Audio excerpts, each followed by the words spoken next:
मित्रों नमस्कार, Kota online classes में आप सभी का स्वागत है। साथियों, आज है हमारा वीर रस। इसके पहले के सारे रस मैंने आपको पढ़ा दिए हैं। 5 से 6 टॉपिक आपके हो चुके हैं और क्लासेज भी हो चुकी है। बहुत अच्छा रस है और आने के पूरे पूरे चांसेज होते हैं। चलिए पढ़ते हैं हम लोग इसको। अच्छा है, वीर रस है और वीर रस का मतलब है हमारे यहाँ पर जो भाव होगा वो एक वीरता का ही भाव रहेगा। ठीक है ना, एक जो स्थायी भाव है। तो देखिए यहाँ पर लक्षण लक्षण क्या है?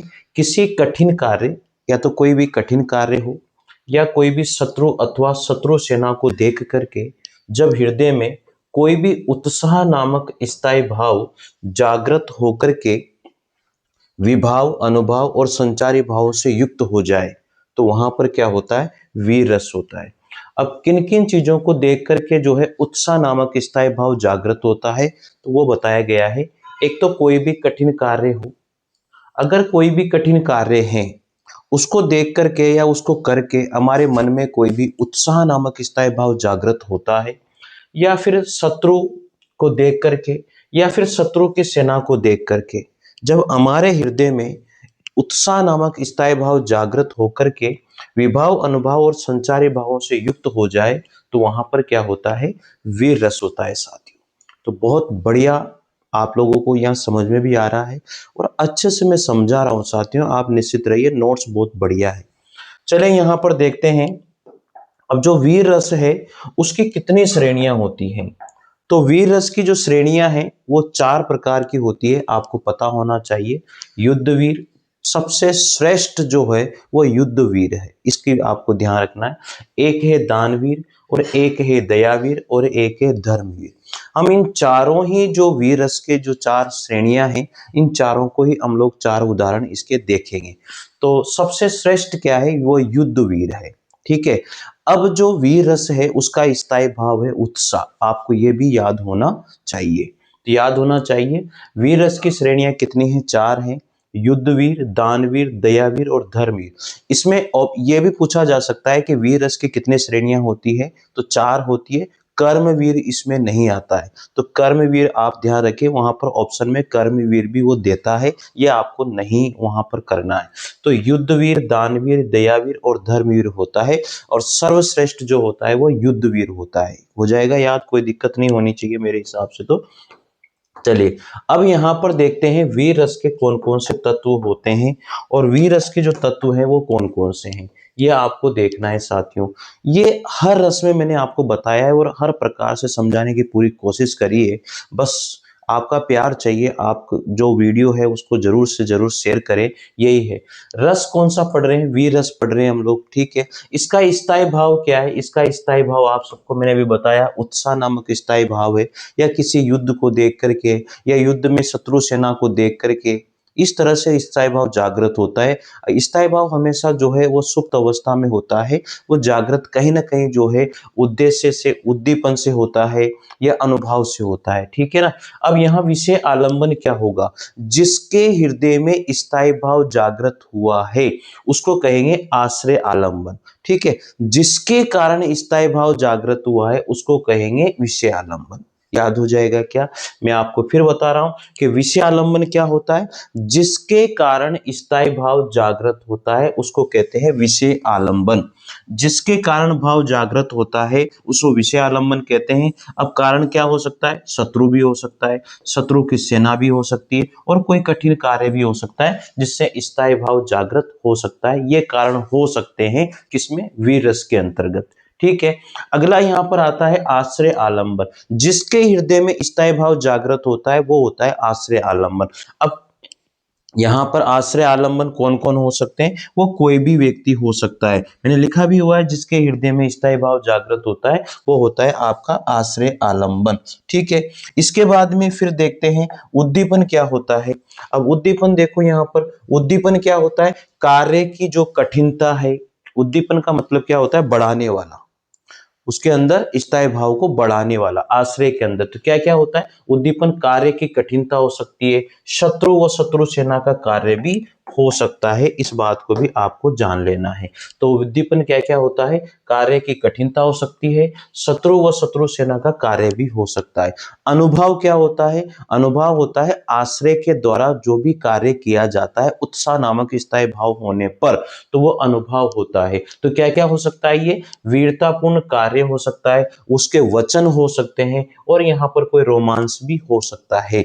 अब वीर रस में कौन कौन से संचारी भाव हमें देखने को मिलते हैं, तो वीर रस में जो संचारी भाव देखने को मिल सकते हैं, वो एक तो हर्ष है, गर्व है और आवेग है। वीर रस जहां पर भी होता है, जहां पर भी स्थायी भाव जागृत होता है, वहां वहां पर हमें आवेग, हर्ष और यहाँ पर आवेग, हर्ष और जो है गर्व, आवेग, हर्ष और गर्व, ये संचारी भाव हमें देखने को मिल सकते हैं।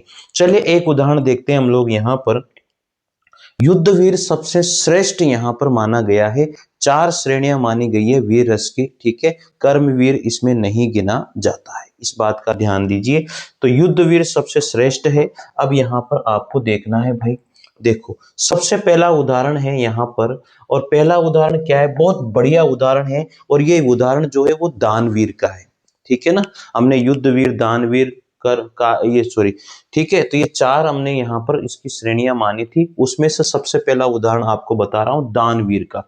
श्रेष्ठ उदाहरण है, इंपोर्टेंट उदाहरण है, ठीक है। देखो, हाथ गयो प्रभु को कमला, कहे नाथ कहो तुमने विचारी।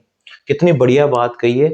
हाथ गयो, हाथ गयो मतलब पकड़ करके, गयो मतलब पकड़ करके, प्रभु को कमला, कमला मतलब लक्ष्मी, कहे मतलब कह रही है, हाथ गयो प्रभु को कमला कहे। यानी कि क्या होता है कि जब भगवान श्री कृष्ण के पास जो है सुदामा जी आते हैं, और सुदामा जी की दीन दशा देख करके वो सुदामा के पोटली में जो चावल लेकर के आते हैं, उनको वो क्या करने लग जाते हैं, खाने लग जाते हैं, एक एक मुट्ठी चावल निकाल करके। तो उस समय की ये घटना है। तो देखिएगा, हाथ गयो, गयो मतलब पकड़ कर, हाथ पकड़ करके प्रभु को कमला कहे, यानी कि लक्ष्मी जी वो कहती है, नाथ कहा तुमने विचारी, हे नाथ आपने कोई विचार किया है, आपने कुछ विचार करना चाहिए आपको इसके बारे में, या किया या नहीं किया। तंदुल खाए मुट्ठी हुई दीन, यानी कि आपने वो तंदुल खाए, तंदुल मतलब चावल, आप जो है सुदामा जो लाया है उसके तंदुल यानी चावल खा रहे हो, और आपकी मुट्ठी भी क्या हो गई है, वो दीन हो गई है। कैसे हो गई है, कियो तुमने दुई लोक बिहारी, यानी कि आपने जितनी मुट्ठी चावल खाया है उतना ही, यानी कि आपने पृथ्वी लोक और पाताल लोक को क्या कर दिया है, दान दे दिया है। किसको, इस भिखारी को, यानी कि इसको, यानी कि सुदामा को। फिर आगे, खाए मुट्ठी तीसरी अब नाथ, हे नाथ अब आप तीसरी मुट्ठी को खा लोगे तो कहाँ निज वास की आस बिचारी, फिर आप कहाँ पर रहने की आशा लगा सकते हो, कहाँ पर आप वास करोगे, कहाँ पर रहोगे। तो ये ऐसा वो कहती है। फिर कहती है, रंक ही आप समान कियो तुम, आपने रंक को, यानी कि एक भिखारी को आपने आपके समान बना दिया। देखिए, चाहत आयुषी होत भिखारी, और आप भी उनके समान ही बनना चाहते हो। तो ऐसा लक्ष्मी जी यहाँ पर भगवान श्री कृष्ण से कहती है। फिर यहाँ पर क्या होता है, ये पंक्तियां साथियों नरोत्तम स्वामी, नरोत्तम दास की पंक्तियां हैं। तो अब यहाँ पर आप सबको पता है कि आश्रय आलंबन क्या होगा, आश्रय आलंबन क्या होगा, यानी यहाँ पर दान की भावना जो है किसके मन में आई है, दान की भावना यहाँ किसके मन में आई, तो यहाँ पर कृष्ण भगवान के मन में आई है। विषय आलंबन क्या होगा, किसके कारण आई है, सुदामा के कारण आई है। उद्दीपन क्या होगा, सुदामा की दशा, सुदामा की दशा देख करके तो दान की भावना उनके मन में आई, तो सुदामा की दशा यहाँ पर क्या हो जाएगा, उद्दीपन का काम कर रहा है। यानी कि आश्रय के मन में जो स्थायी भाव है उसे बढ़ाने का काम किसने किया, यहाँ पर काम किया है सुदामा की दीन दशा ने, तो वो हो जाएगा उद्दीपन। अनुभव क्या हो जाएगा, सुदामा को देख करके, सुदामा को देख करके यहाँ पर दो लोगों का राज्य देना। अनुभव क्या हुआ, उन्होंने सुदामा की दीन दशा देख करके क्या किया, दो लोगों का राज्य ही दे दिया सा। संचारी भाव क्या है, वो बहुत ज्यादा प्रसन्न हो गए थे, बहुत ज्यादा प्रसन्न हो गए थे। तो प्रसन्न और आवेग भी यहाँ संचारी भाव हो सकता है।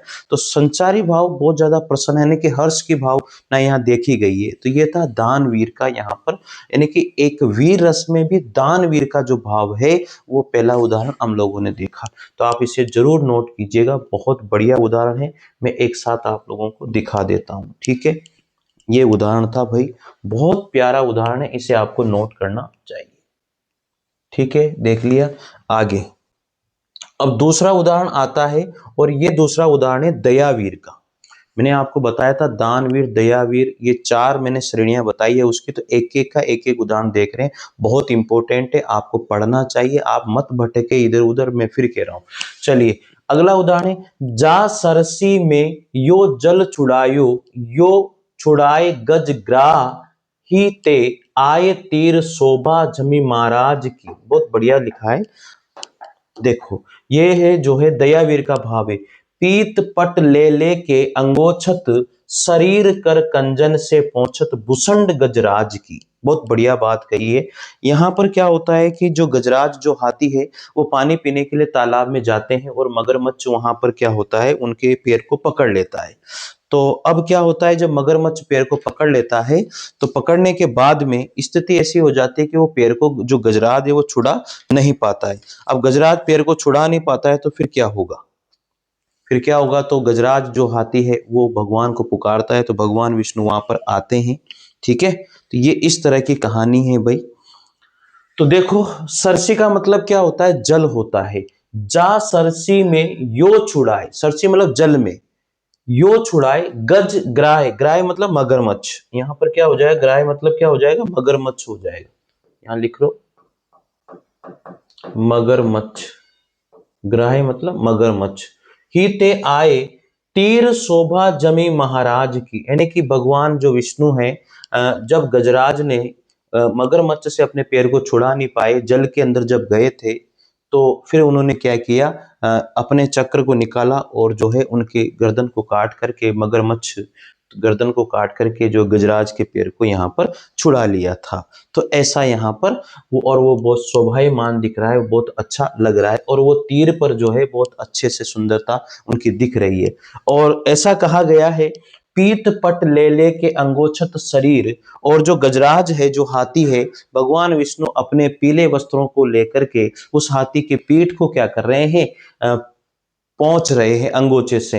और कर कंजल, यानी कि अपने कमल के समान हाथों से, सोचिए आप, अपने कमल के समान हाथों से जो है उसकी भुसुंड गजराज की, यानी कि उसकी सूंड को भी वो क्या कर रहे हैं, पहुंच रहे हैं। तो ये दया का भाव इसके अंदर आ रहा है भाई। ठीक है, वो पहले वाला दान का, और ये अब ये दयावीर का। पहले वाला मैंने बताया था आपको दानवीर का, अब ये बता दिया मैंने आपको दयावीर का। तो यहां पर बताओ आश्रय क्या हुआ, आश्रय आलंबन भगवान विष्णु, यानी कि विष्णु आश्रय आलंबन हुआ। विषय आलंबन क्या हुआ, गजराज यानी कि हाथी। ठीक है, उद्दीपन क्या हुआ, हाथी की पुकार सुनी उन्होंने, उद्दीपन क्या हुआ, हाथी की जब पुकार सुनी तो जो भाव है वो आश्रय के अंदर उत्पन्न हुए। तो बढ़ाने का काम किसने किया, उद्दीप, हाथी की पुकार। तो उद्दीपन विभाव क्या हुआ, हाथी की पुकार। अनुभव क्या हो सकता है, अब अनुभव क्या होगा, तो हाथी ने विष्णु द्वारा हाथी को छुड़ाना, यहाँ अनुभव क्या हुआ, विष्णु द्वारा हाथी को छुड़ाना, शरीर को सूंड से पूछ पहुंचना, ये सारे क्या हो जाएंगे, अनुभव हो जाएंगे। और संचारी भाव क्या हो जाएगा, चिंता, दैन्यता, ये सारे के सारे क्या हो जाएंगे, संचारी भाव यहाँ पर देखने को मिलेंगे। तो बहुत अच्छे हैं। ठीक है, आप इनको नोट कीजिएगा। जा सरसी में यो छुड़ाए, गज ग्राह ही ते आए, तीर शोभा जमी महाराज की, यानी कि वो तीर किनारे पर भी बहुत शोभायमान हो रहे हैं। और हाथी जो है जल में गया था और मगरमच्छ ने उसके पैर को पकड़ा था, भगवान विष्णु को याद किया और उसके भगवान विष्णु ने जो है उनके पैर को छुड़ाया, और तीर पर आने के बाद भी अपने पीले वस्त्रों से, अंगोछे से जो है उनके शरीर को, हाथी को पहुंच रहे हैं, और उसकी सूंड को भी पहुंच रहे हैं। तो ये बहुत शोभायमान, ये बहुत अच्छा लग रहा था। तो यहाँ पर जो है आश्रय आलंबन जो है कौन होंगे, भगवान विष्णु होंगे, और यहाँ पर विषय आलंबन जो है हाथी होगा, और यहाँ पर उद्दीपन जो है क्या होगा, यहाँ पर उद्दीपन होगा हाथी की पुकार। यहाँ पर उद्दीपन क्या होगा, हाथी की पुकार होगा। और अनुभव क्या होगा, अनुभव क्या क्या हुआ, विष्णु भगवान के द्वारा हाथी को छुड़ाना, उनके शरीर को पहुंचना, ये सारे अनुभव हो गए। संचारी भाव क्या क्या हो गए, चिंता और दैन्यता, यहाँ पर संचारी भाव देखने को हमें मिल रहे हैं। तो आप इनको लिख लेना, अच्छे से नोट कर लेना। चलिए आगे हम देखते हैं। यहाँ पर तीसरा उदाहरण आता है, और तीसरा उदाहरण है धर्मवीर का। तीसरा उदाहरण क्या है, धर्मवीर का उदाहरण है। देखो तीसरा उदाहरण देखते हैं। तीसरा उदाहरण है धर्मवीर का। देखो तृण के समान धन धाम राज त्याग करी। यहाँ पर जो है भगवान राम के बारे में कहा जा रहा है और भगवान श्री राम के बारे में बहुत बढ़िया बात कही है। तृण के समान धन धाम राज त्याग करी। भगवान श्री राम ने जो है तृण, एक तिनके के समान, घास फूस के समान उन्होंने माना और क्या क्या दान कर दिया। देखो आप, धन धाम राज सब त्याग कर दिए। पाल्यो पितु वचन जो जानत जनैया, और संपूर्ण संसार की भावना को जान करके, यानी कि संपूर्ण संसार इस बात को, जनैया मतलब जन जनैया मतलब संपूर्ण संसार इस बात को जानता है कि उन्होंने अपने पिता के वचनों का क्या किया है, पालन किया है। फिर कहे पद्माकर विवेक ही बानी बीच, यानी कि यहाँ पर पद्माकर जी ने कहा है कि जो विवेकशील व्यक्ति होता है वो यही कर सकता है। सांसो सत्य वीर धीर धीरज धरे, और सत्य के मार्ग पर चलने वाले ऐसे वीर, धैर्य धारण करने वाले भगवान श्री राम ही हैं। फिर है स्मृति पुराण वेद आगम कयो है पंथ, और यहाँ पर ऐसा कहा गया है कि ये सारी बातें जो है स्मृति में याद रखने योग्य हैं, जो पुराणों में कही गई है। आचरत सोए शुद्ध कर्म करिए ये, हो मोमति मंदर पुरंदर मही को, यानी कि उन्होंने कोई भी, पुरंदर जो है इंद्र, सभी के जो है उन्होंने सबको त्याग कर दिया है। धनी धाम धुरंधर हमारे रघुरैया, और ऐसे मात्र केवल रघुराई भगवान श्री राम ही हो सकते हैं, जिन्होंने कोई लोभ लालच नहीं रखा और संपूर्ण क्या कर दिया, दान कर दिया। अर्थात ये एक धर्म उन्होंने निभाया है, एक पिता के वचनों का उन्होंने पालन किया है। तो ये पद्माकर जी की पंक्तियां हैं और इसमें धर्मवीर आया है। ठीक है, तो इसे आप लिख लेगा। और इसके अंदर जो है मैं आपको बता देता हूं, इसके अंदर आश्रय जो आलंबन है वो क्या होगा, भगवान श्री राम है। विषय आलंबन क्या होगा, पिता के वचन है। उद्दीपन यहाँ पर क्या क्या है, वेद पुराण स्मृति आदि को बताए गए नियम, वेद पुराण और स्मृति आदि में बताए गए नियम यहाँ पर क्या है, उद्दीपन का काम कर रहे हैं। अनुभव क्या क्या हो सकता है, राम के द्वारा कष्ट सहकर भी पिता के नियमों का पालन करना, और संचारी भाव है मति और घृति। बहुत प्यारा उदाहरण है, बहुत समझ में आ जाएगा, कोई बड़ी बात नहीं है उस उदाहरण। तृण के समान धन धाम राज त्याग करी, पाल्यो पितु वचन जो जानत जनैया, यानी कि संपूर्ण संसार जानता है कि उन्होंने अपने पिता का पालन किया है, और संपूर्ण संसार इस बात को जानता है कि उन्होंने संपूर्ण राजपाट को क्या कर दिया था, दान कर दिया था, अर्थात दे दिया था, छोड़ दिया था, त्याग कर दिया था।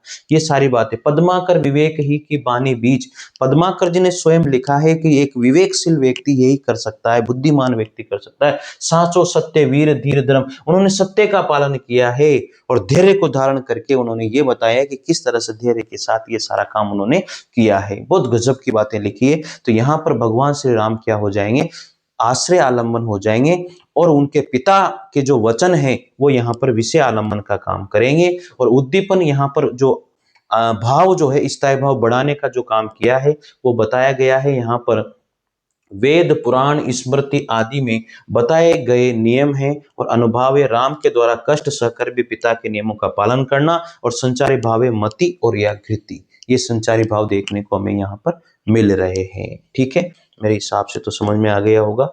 अगला 4th नंबर का जो उदाहरण है वो सर्वश्रेष्ठ जो है वीर रस की श्रेणियों में, जो 4 श्रेणियां होती है उसमें सबसे सर्वश्रेष्ठ होती है युद्ध वीर जो है श्रेणी। तो आज ये लास्ट उदाहरण इसका है, देखिएगा। 4था उदाहरण है, मैं सत्य कहता हूं, मैं सत्य कहता हूं, मैं सत्य कहता हूं सके मत सुकुमार जानो मुझे। अभिमन्यु ने जब वो चक्रव्यूह देखा, और चक्रव्यूह सारे योद्धा जो है वीर उसमें पड़े हुए थे, मृत पड़े हुए थे, और चक्रव्यूह कौरवों के द्वारा बनाया गया था जिसको कोई भेद नहीं पा रहा था। तो यहाँ पर अभिमन्यु ये बात कहते हैं, क्या कहते हैं कि मैं सत्य कहता हूं सके मत सुकुमार जानो मुझे। यहाँ पर अभिमन्यु ने कहा कि हे सखा, मैं सत्य कह रहा हूं, मुझे सुकुमार मत जानो, मुझे ऐसा कोई तुम नया नया युद्ध करने वाला मत जानो, कोई नवीन सुकुमार नहीं हूं मैं बहुत ज्यादा जो है मेरे को पता है ये सब कुछ मैं कर सकता हूं, चक्रव्यूह को भेद सकता हूं। यमराज से भी युद्ध में सदा प्रस्तुत मानो मुझे, मैंने कि यमराज से भी लड़ सकता हूं मैं, ऐसा उन्होंने कहा। हे औरों की तो बात ही क्या, गर्व में करता नहीं। मैं औरों की बात नहीं कर रहा और गर्व भी मैं नहीं करता, और से मैं होड़ भी नहीं लगाता हूं। मामा तथा निजतात से भी युद्ध में मैं डरता नहीं। उन्होंने कहा कि चाहे मामा हो चाहे निजतात हो, मैं किसी से युद्ध में डरने वाला नहीं हूं, ऐसा अभिमन्यु यहां पर कहता है। तो यहां भाव पैदा किसके मन में हुआ, अभिमन्यु के मन में हुआ। तो आश्रय आलंबन क्या हुआ, अभिमन्यु आश्रय आलंबन हुआ, ठीक है। और यहां पर विषय आलंबन क्या हुआ, विषय आलंबन उनके मन में भाव कैसे जागृत हुआ, चक्रव्यूह, यानी कि चक्रव्यूह के आकार में जो खड़ी है कौरवों की सेना, इस वजह से जो है अभिमन्यु के मन में भाव जागृत हुआ। तो अभिमन्यु के भाव जागृत होना का कारण क्या है, जो कौरवों की सेना है वो चक्रव्यूह के रूप में खड़ी थी, तो उनके मन में स्थायी भाव जागृत हुआ, किसके मन में, अभिमन्यु के। तो अभिमन्यु क्या हुआ, यहाँ पर आश्रय आलम्बन हुआ, और चक्रव्यूह के रूप में उनकी कौरवों की सेना खड़ी, तो ये विषय आलम्बन हुआ, ये कारण है, ठीक है। उद्दीपन का काम यहाँ पर किसने किया, उद्दीपन का काम यहाँ पर किया है कौरवों की सेना, कौरवों की सेना ने ललकारा, तो ये उसने उद्दीपन का काम किया है। चक्रव्यूह की अभेदता, इसने भी जो है विषय आलंबन जो सॉरी आश्रय आलंबन जो अभिमन्यु है उनके मन में जो उसके भाव, जो उत्साह नामक भाव है उसको बढ़ाया है। और अनुभव यहाँ पर क्या क्या हो सकते हैं, अनुभव हो सकते हैं अभिमन्यु के वीरतापूर्ण वचन, ये अनुभव का कार्य यहाँ पर कर रहे हैं। और संचारी भाव क्या है, हर्ष, संचारी भाव यहाँ पर क्या है, हर्ष का भाव संचारी भाव है। तो ये युद्ध वीर का उदाहरण था साथियों। जो वीर रस है उसकी 4 श्रेणियां मैंने आपको बताई थी, और चारों श्रेणियों के उदाहरण भी मैंने आपको बता दिए हैं। इससे बेस्ट क्लासेज आपको नहीं मिलेगी, लिखने की बढ़िया, या आप लिखिए, नोट्स बनाइए और समझिए, वीडियो को बार बार देखिए, और अच्छा लगे तो लाइक जरूर कीजिएगा साथियों, ठीक है। अगली क्लास में हम लोग पढ़ेंगे यहाँ पर श्रृंगार रस, क्योंकि जो श्रृंगार रस है वो थोड़ा बड़ा रस है, और इसमें से उदाहरण इसके आ भी जाते हैं। तो अगली क्लास में हम यहाँ पर देखेंगे श्रृंगार रस, ठीक है साथियों। मिलते हैं अगली क्लास में। जय हिंद, जय भारत, थैंक यू।